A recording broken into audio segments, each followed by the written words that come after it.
Halo, assalamualaikum warahmatullahi wabarakatuh. Bertemu lagi dengan channelnya Pak Novi.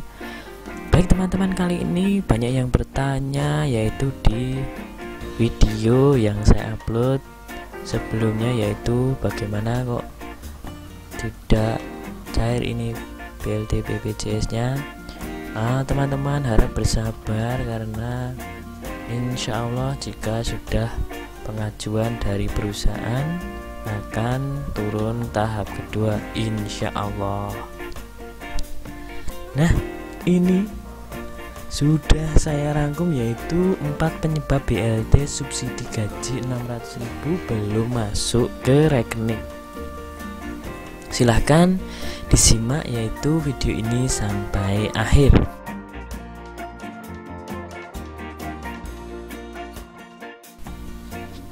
Pemerintah mulai mencairkan subsidi gaji 600.000 atau BLT BPJS Ketenagakerjaan dalam program bantuan subsidi upah BSU. Subsidi gaji karyawan mulai disalurkan per 27 Agustus 2020. Nah, keempat penyebab tersebut ini sudah saya rangkum, yaitu yang pertama, 1.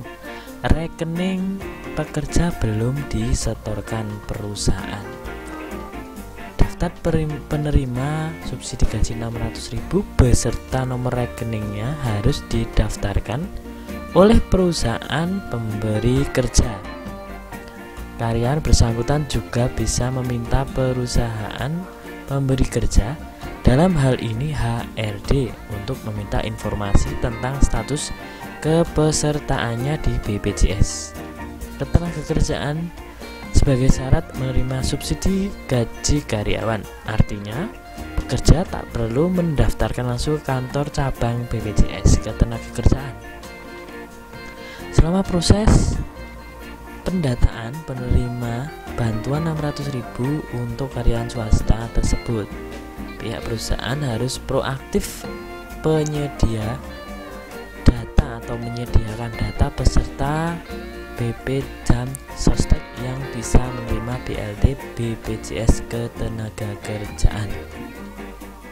Yang kedua, pemerintah cairkan bertahap. Jadi pemerintah itu mencairkan bertahap. Menurut catatan BP Jam Sostek, total ada 15,7 juta pekerja peserta aktif yang memiliki gaji di bawah 5 juta per bulan penerima BLT BPJS.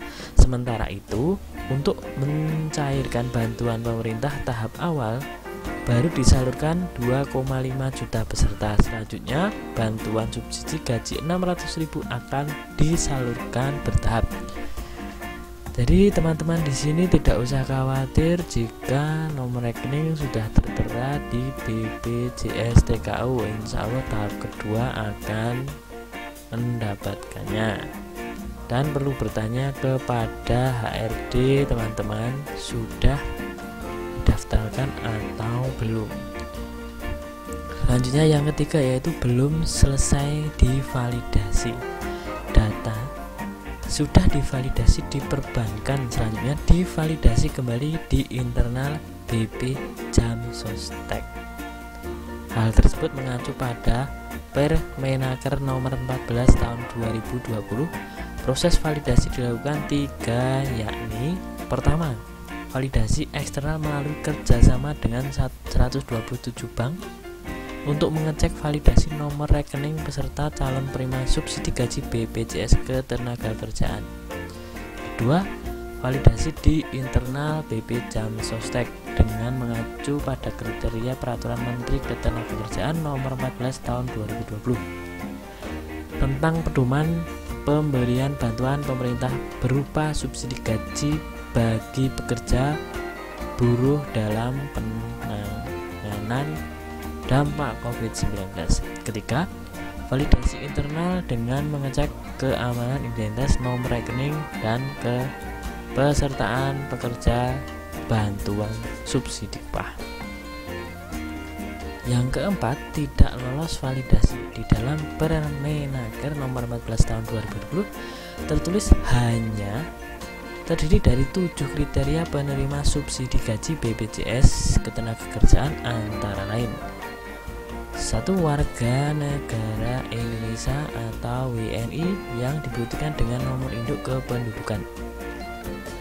2. Terdaftar sebagai peserta jaminan sosial tenaga kerja yang masih aktif di BPJS Ketenagakerjaan yang dibuktikan dengan nomor kartu kepesertaan. Selanjutnya, peserta yang membayar iuran dengan besaran iuran yang dihitung berdasarkan upah di bawah 5 juta sesuai upah yang dilaporkan kepada BPJS Ketenagakerjaan. Selanjutnya, pekerja atau buruh penerima upah memiliki rekening bank yang aktif, tidak termasuk dalam peserta penerima manfaat program Kartu Prakerja. Terakhir, peserta yang terdaftar sebagai peserta aktif BPJS Ketenagakerjaan sampai dengan bulan Juni 2020. Nah, begitu teman-teman, ini adalah kriteria penerima subsidi gaji BPJS Ketenagakerjaan. Jadi harus mempunyai kriteria ini ya teman-teman. Nah, begitu teman-teman info dari saya, semoga bermanfaat. Kita sambung di video selanjutnya. Terima kasih. Assalamualaikum warahmatullahi wabarakatuh.